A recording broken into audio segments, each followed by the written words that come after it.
So, in this vlog, I'm going to discuss why money is so important. Regardless of what you spend your money on, why having money is so important. So, a lot of people are under the impression that when people who don't have money talk about money, that they're being hateful and judgmental or something along those lines.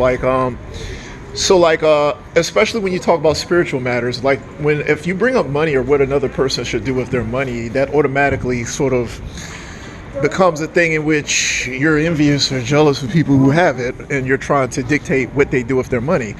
So let me just start by saying that honestly, I don't care about what other people use their money for. I'm simply explaining why having money gives you such an advantage, regardless of what you spend your money on.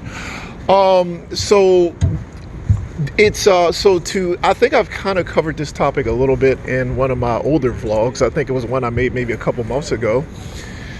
So money is not about possessions as much as it is about security.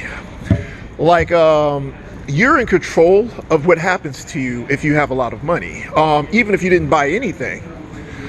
And so to put this in perspective, if the gang stalkers didn't sabotage me financially, they would have stood no chance against me, period. There would have been no way. There would have been no way they would have even have gotten as far as they had gotten if I had money. Because the money, even if I didn't spend it, the fact that I had it would have been it would have been like a security blanket that would have surrounded me. So I would have had control over my situation or my destiny, to quote unquote my destiny, because I had money. I could control things. So one of the things you hear is like super rich people talking about how they don't spend, they don't go out and buy a lot of extravagant things. I've heard Warren Buffett talk about this a lot. He was like, I don't even have a cell phone. So it's not about him going out and buying a bunch of fancy houses. The money that he has is his foundation. That's how it's described in the Bible. It's a foundation. It means that he has control over his destiny, everything that happens in his world.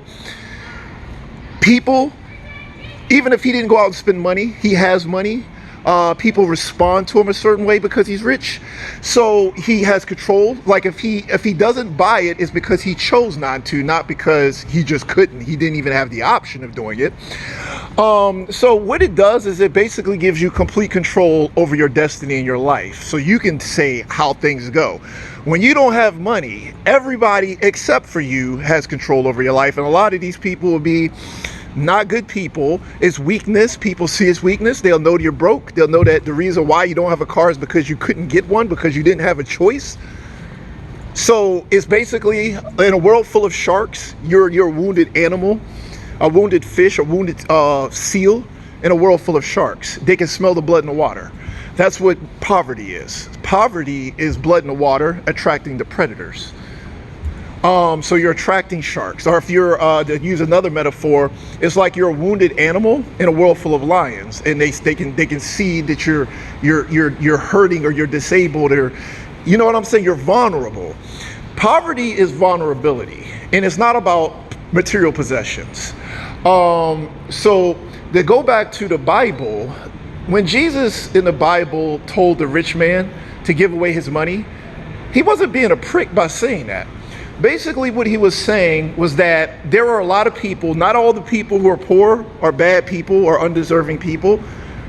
So these will be people who probably could use some help. So you could just use the money instead of just like hoarding it all for yourself. You could use the money to help people who deserve to have it or make someone else's life better. So he was kind of saying that there are a lot of really talented, gifted people who, if they had a little bit of support, could have done great things. But these people, the rich person didn't want to do that. The rich person was like, I'm not going to help these people. So he kind of, I guess that's what he was saying more than anything else. So I mean, but the point is that nobody expects anybody to do what, to do that. I'm simply saying that if you are rich, regardless of what you spend your money on, you can't be foolish enough to deny the fact that you're in an incredibly privileged position. Like, you can't sit back and say, simply because I chose not to buy stuff, I know what it's like to be poor.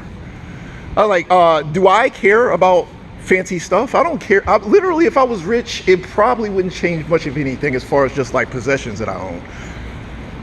I would still think that life would be better regardless. Like it wouldn't, that wouldn't even, I wouldn't even be thinking, I wouldn't be foolish enough to think that just because I didn't go out and buy a Mercedes, that life hasn't changed. Of course life changed. Life would change if I didn't spend any more than I'm spending right now on anything.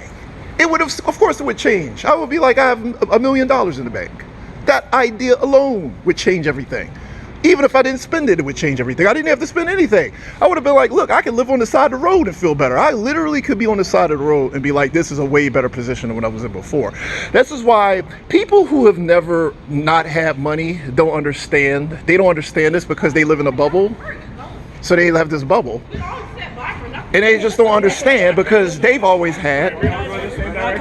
I'll put it to you like this. Do you think that these gangbangers would be harassing me if I was rich, even if I did just was like, I'm going to be broke today, I live broke? Do you think these gangbangers would come after me? They would know.